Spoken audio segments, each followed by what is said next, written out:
Welcome to Tales, Tunes, and Tomfoolery, starring Jerry Springer with Gene Galvin and me. I am Maria Corelli. We are recorded live in front of a brilliant studio audience here in Folk School Coffee Parlor of Ludlow, Kentucky.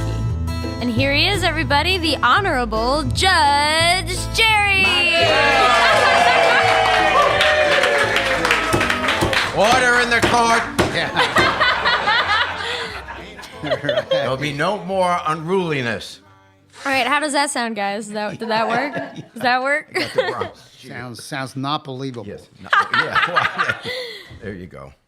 So, hey, Gene. Yes, Jerry. I noticed you've been. It's hard for you to kind of turn. You have a stiff neck or something? No, my neck's okay, but I went to Florida a week or so ago. Spent time with my new granddaughter and Fiamma, and visited my daughter Lindsay, my son-in-law David, and my two grandsons. And so while I was down there, I was moving something, and every now and by the way, as you are, I'm a backpacker and a cyclist. I've been lifelong physically pretty active. Oh man! Let's cut all the BS. I'm 75. You're 74. I'm a half year older than you. So, but I've been physically active my whole life. So I was moving something, and you ever had this happen where you go, oh, F. I won't say the word because I don't cuss. Oh, F. Because I turned just the wrong way and I could just feel it. And when that happens... And you're the physically active It's just stuff happens. You're always working out. I turn wrong, moving something. That's going to hurt for a while. Why were you... Did you... That's just moving something. Yeah, picking something up. And then so my son-in-law, David, who is a stuntman for Disney. So he works at Disney World and the Indiana Jones show. So David's got this apparatus that he hangs in the doorway, stick it between the two door jambs, and you can hang on it and do all sorts of stuff. Yeah. He does pull-ups and this and that. So I said, hey, you got one of those things you put in the doorway? Yeah, boom, boom, and he's got it up. And he says, yeah, just hang from that. And that's going to help because that's just going to stretch out everything. Yeah. So I was hanging on that thing. And I'm trying to do some pull-ups. And so then I think I ruined a whole bunch of other stuff. So now then it gets worse. Then I take my grandson Skylar to a park, and because his dad is a stuntman, this dude at 2 climbs on top of the ceiling. He just has no sense of what is dangerous. Of gravity. No sense of gravity. No, he has no fear. It's stupid, by the way. It's dangerous. So he is climbing up on something. And I realize that he now is going to fall and he's going to get hurt if he hits his face on all these iron things in this play apparatus at this park. So I reached over and I grabbed him by, I guess, his shirt, and I probably saved him from getting hurt. And when I went forward, I hit a bar. And I went, double F. The back hurts, the front hurts. I'm hurt. How long have you been in pain now? I would say probably for 2 weeks. Incrementally, it's getting better. And then a friend of mine who I cycle with said, I had a bicycle accident where I hit something, went off the road, and I hit my chest on the handlebars. And this is why I didn't go to the doctor, because I get diagnosed by my neighbors. He's my neighbor, and he's like a mechanical engineer. And he says, what you do is you mess up the cartilage. He started to explain physiology. He says, there's all this cartilage in your chest. Because I thought I broke a rib, bruised a rib. He said, no, I just tore up the cartilage. He said it'll take about 8 months for that to feel better. Oh, my gosh. Are you kidding me? 8 months? Oh, man. At your age, just stay home. Stay home. Stay home? Just stay home. Yeah. Do you remember the movie Apocalypse Now? Based on Conrad novel Heart of Darkness, by the way. You went years. And you kept always saying that was your favorite. It's a great movie. Yeah. And in that movie, mine was Chef, Sound of Music. One of the great characters, Chef, they're going up this river in Vietnam into Cambodia, and they stop because there's tigers out there, but I'm going to get some mangoes. I'm going to make this thing because he's a chef, but he's now drafted into Vietnam. and a tiger chases him, and it scares the hell out of him. He almost dies, and he gets in the boat, and he says to the guys on the boat, on this PT boat, never get off the boat. That was his lesson from that. And that is your message to me. In life, Gene, never get off the boat. Stay at home. Every person I know, and this is true, that either works out or does a lot of athletic activity, every single one of them at some point is having a hip replacement, is limping, He's got a point. Sore legs. This is coming. I once had a headache. This is Maria, just. pay no attention This to is him. just coming from the guy who brings his own cushion to sit on. Yeah, yes. Oh, Yeah, that's good. well, you can't work out with hemorrhoids. Hey, Jerry, speaking of all this There's stuff, just no shame. like staying home, don't get off the boat stuff. Yes. I've got Amazon Prime, and Amazon Prime, and I want to put a shout out for them because I have no idea all the Amazon stuff. Who's the guy that owns Elon Musk? He does Tesla. Jeff Bezos. Jeff Bezos is the guy from Amazon. But Amazon Prime, among the zillion of things they do to make bazillion money, is they now are producing original content for television. And it's a real boy, they threat are to really television. competing with cable networks and major networks. So one of the original shows they have is a show called The Amazing Mrs. Maisel. And I started binge watching it with my wife, and we're like, we can't get anything done. Let's schedule a time to watch the next episode. There's 2 years up, and we're most of the way through the first year. Here's why I brought it up. It takes us, you and I will understand this. Maria it's going to be ancient history to her. But it's something, Maria, you ought to check out too as a person who didn't live, of course, in the 1950s and 60s, because I was in high school in the late 50s, high school in the 60s, college in the 60s. There was an era called the beatnik era. You probably heard about it. It preceded the hippie era of the 60s and 70s. And the beatniks were in the 50s. It was very Greenwich Village centered, New York City. And this story is about a Jewish woman from Manhattan, lived in Manhattan. Was a good story. Was there And a lot of whining? And she becomes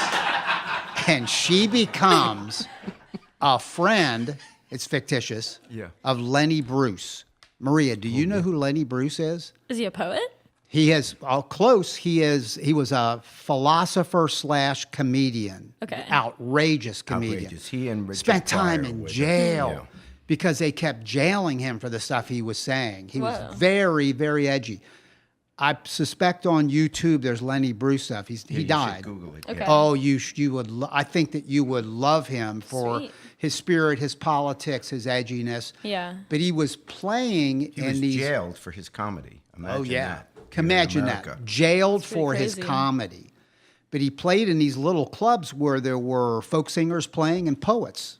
So those three pieces made up the Gaslight, the Village Vanguard, the Bitter End, all of these very cool places. And these early folk groups were breaking in at the same time. Yeah. But this is a show, Jerry, and not joking here, but it's very rich with the Jewish subculture of New York in that time period. It's hilarious, I think it's important TV. And if it isn't winning a bunch of Emmys, it's going to. Well, I've heard a lot about it, but I didn't realize that's what it was about. So as soon as I finish Suits, and I only have 2 more episodes left. That's a good binge series too, You ever watch Suits? No, I have no idea. and that's a good one too. You don't have a television, do you? I You don't even know who I am. I actually.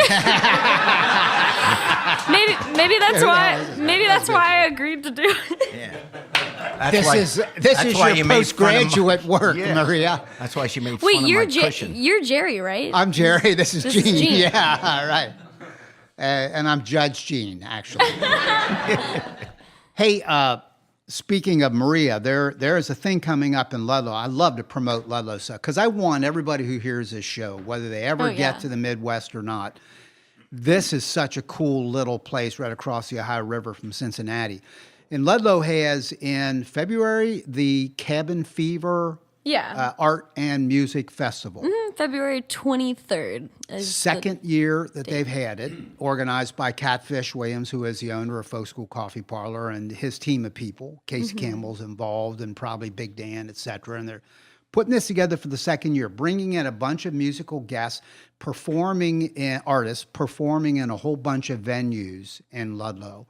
And you are one of the performers. Yeah. So you'll be Pretty excited. And they're doing it in maybe 6, 7 venues around Ludlow, and you buy a ticket and you get into all of them. So I urge people, if you are from this area, please check out the Cabin Fever Art and Music Festival. It's going to be very cool. So you play in festivals? Yeah. I don't go to festivals.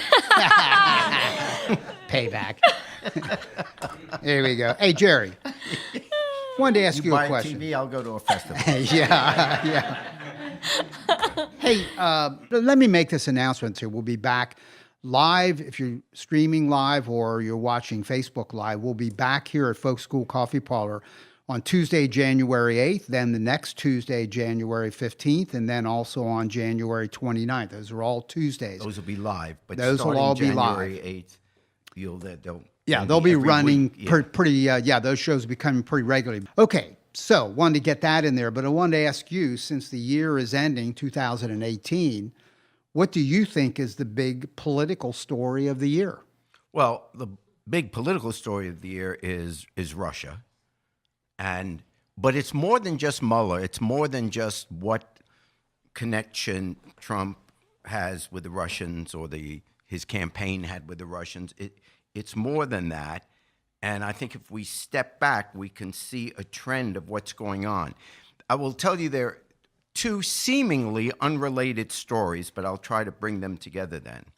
The one is a few months before the 2016 election where Trump got elected, all the intelligence services of the United States, CIA, FBI, all of our intelligence agencies, they concluded and had proof that Russia was interfering in our election, the election that was coming up. And so they went to President Obama, and they said they had obviously a very private meeting with him and saying, hey, we just want to let you know this is what's going on. Here's the evidence. There's no question about it. They're interfering in the election. The President Obama at first didn't know what to do, because this close to an election, if he suddenly holds a press conference and says Russia's interfering, on behalf of Trump, it would look like he's trying to influence the election. And secondarily, what was in his mind, as it was in everyone's mind, is probably that it looked like Hillary was going to win anyway, so why create this public controversy? We'll deal with it after the election, but it's not going to change the election. She'll win anyway, and then we'll deal with the Russians. That was his first response. But it was continuing. And then with the WikiLeaks and letting that all out.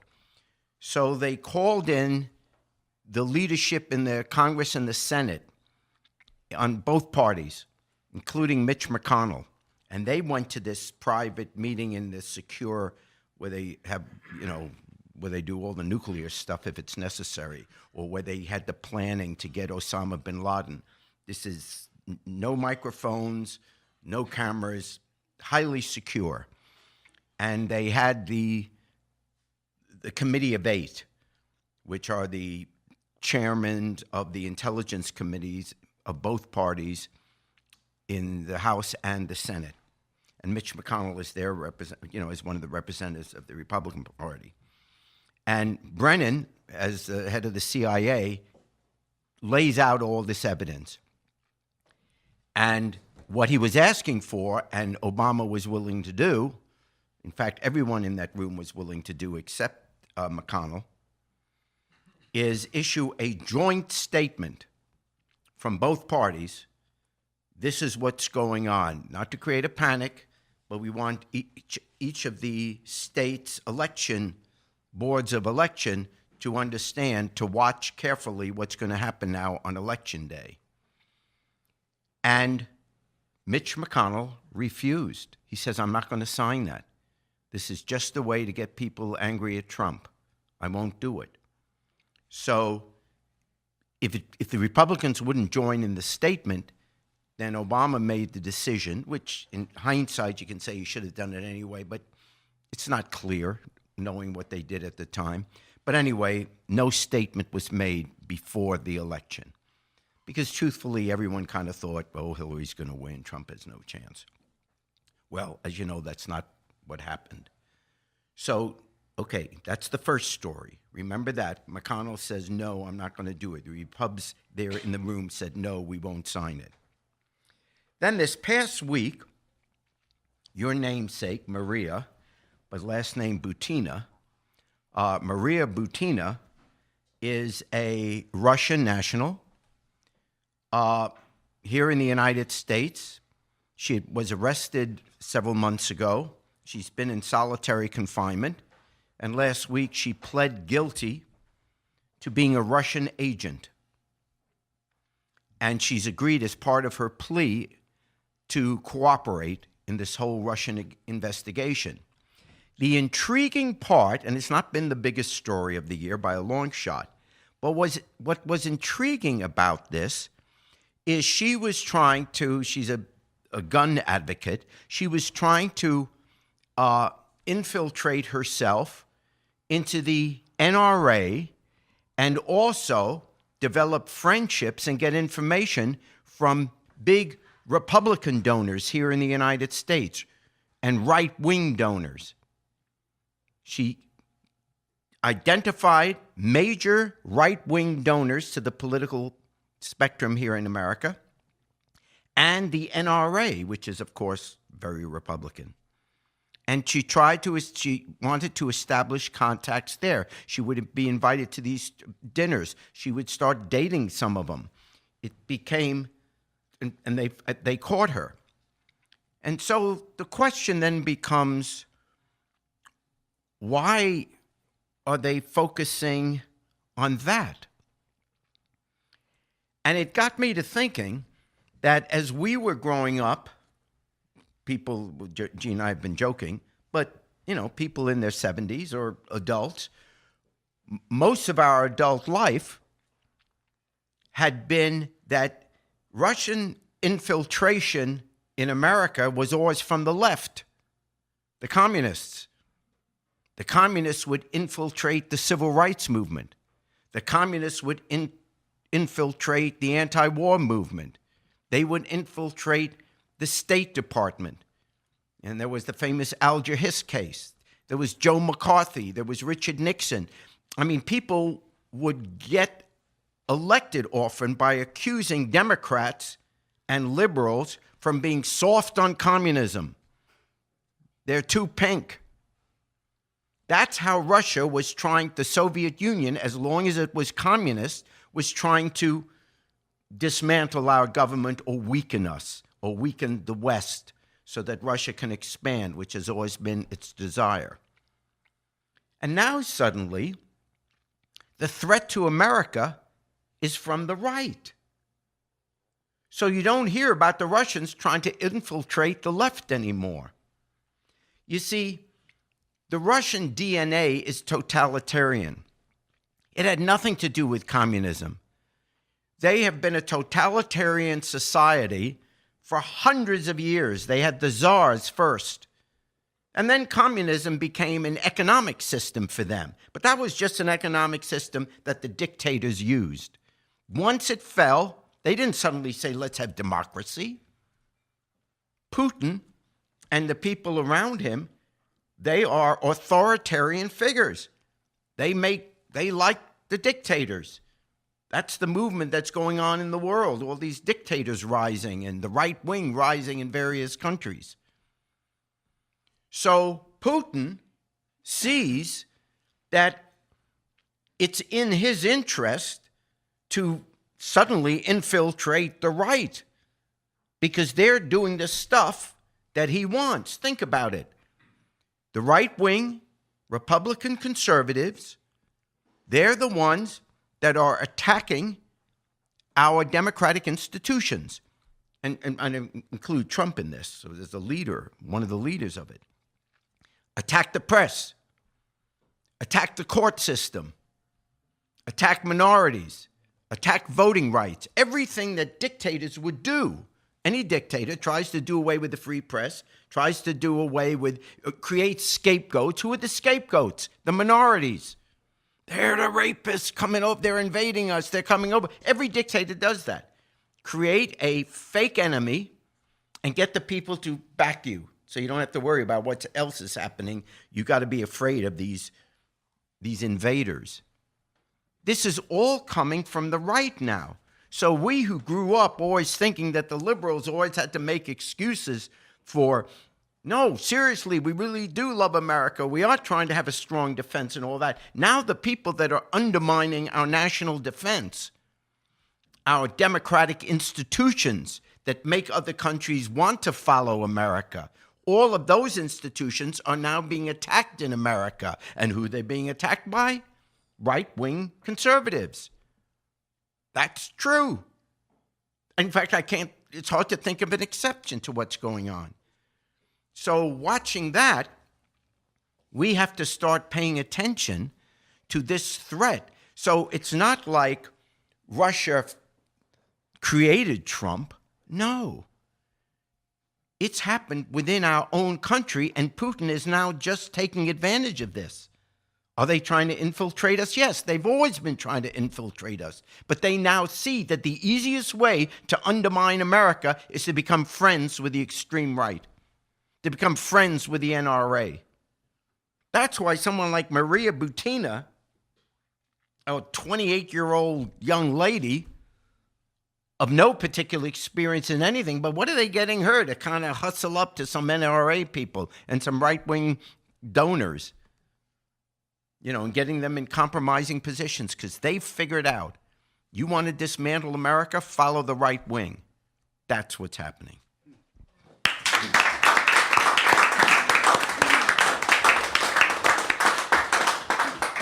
All right, folks, we're going to get the Duo Jets back up here. We had them on the last podcast, and we really loved the stuff that they sang for us and played for us, so we've got them back up this week.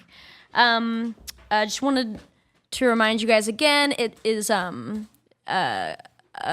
composition of Jeff Perholtz over there on guitar. We've got Misty Perholtz on the bass, and Michelle Himmer over there on the acoustic guitar as well. And I mean, let me tell you guys, this is an incredible group of musicians. It's kind of like a super group because Jeff and Misty are both part of the Newbies, which are a great local band, and Michelle Himmer, she writes and performs incredible songs, co-writes with her husband as well. So please tell us a little bit about the song that you're going to play for us. Okay. I know last week was a Christmas one. She writes some music for TV shows, so you wouldn't know. Oh, no. That's true. 100% accurate. No, this song is called Run, and I wrote it during the election, actually. So it is I'm not super political in terms of publicly political, because I, want to keep my friends and family close by. But no, I wrote this as kind of just as like a, wow, what is this? So yeah, that's where the song is. And then, Jeff and Misty, obviously, I kind of brought it to them, and, I think we have a good rapport in terms of what we like and musically, and they pile on the harmonies and pile on the guitar stuff and take it to a whole level that I never first saw it happening. So yeah, when we play together, I always prefer to play with them than play by myself, because they take me up like a bunch, a bunch of notches. Yeah. Okay. You starting this? You ready for us to play this song? Okay. All right. Run. Go. Fantastic. Oh, I thought you were, okay. Go. Yes. And that was it. We're good. Oh, okay.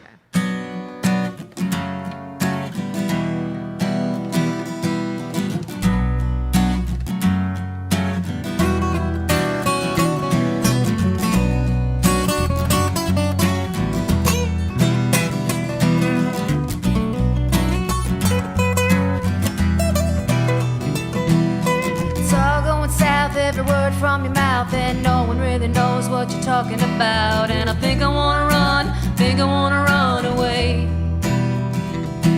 Everybody's got a plan, but it's all just a scam. All they wanna be the most powerful man. And I think I wanna run away. Yeah, I think I wanna run away. And we never learn from our mistakes. Oh no.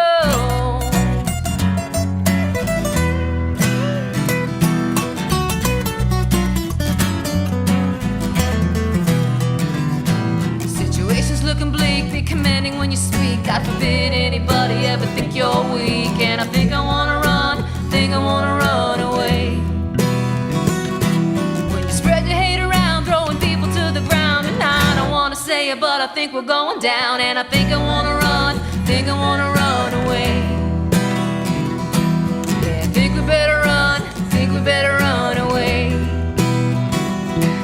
We never learn from our mistakes. Oh no.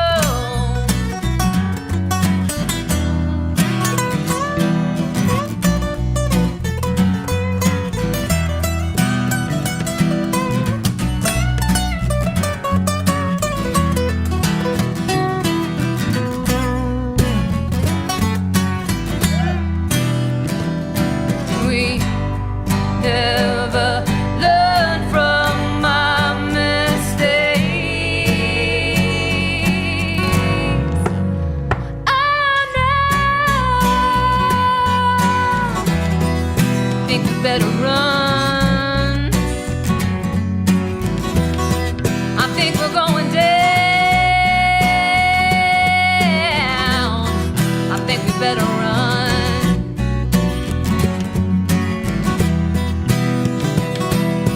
Tongue going south, every word from your mouth. I think we better run. Tongue going south, every word from your mouth. I think we're going down. Tongue going south, every word from your mouth. I think we're going down. Tongue going south, every word from your mouth. Oh, phenomenal. Oh, phenomenal.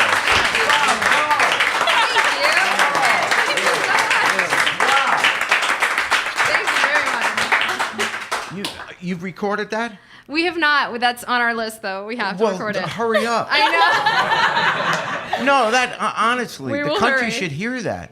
I mean, I could see that on late night shows and stuff like that. Thank and- you very much. Yeah. Yeah. We could get Maria to. Oh, I'm sorry. You wouldn't know who to call. Thank you so Yeah. much. That's superb. Thank you very much. Thank you. We'd love to know where to hear some more music. So any links or anything? Yeah, so of course the newbies.com. Jeff and I have all of our listings there. I'm on Spotify, iTunes, Michelle Hemmer. Actually, the CD on there, it's called Beautiful Seconds, and this man produced it, and it's amazing. I just love it. It's so great. I can't wait to work on the next one. Yeah. Hint, hint. And we may do a Duojets Live disc. We've always kind of dreamed about that because we are kind of crossing over in our live shows, doing some newbie shows with different arrangements and Michelle's tunes with different arrangements as well. And so we thought that maybe that'd be kind of cool to do a live album with that. Awesome. And then the new material we have together, hopefully start recording this year. Yeah. Awesome. Well, we love it. We Thank you very much. all going to be you. looking forward to that greatly. Would you. you let Jerry sing on? Maybe sing with you guys on Down by the Riverside. But of course. All right, here we go.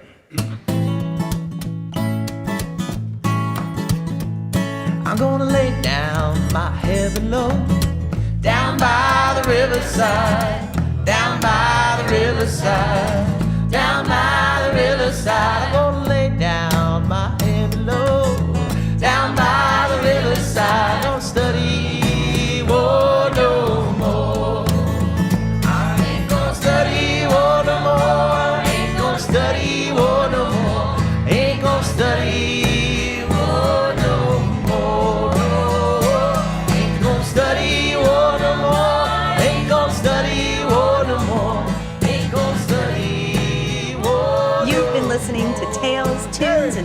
Foolery, recorded live at the Folk School Coffee Parlor in Ludlow, Kentucky. Thanks to Patrick Kennedy for writing our opening song, and to you for listening. Check out our website at jerryspringer.com.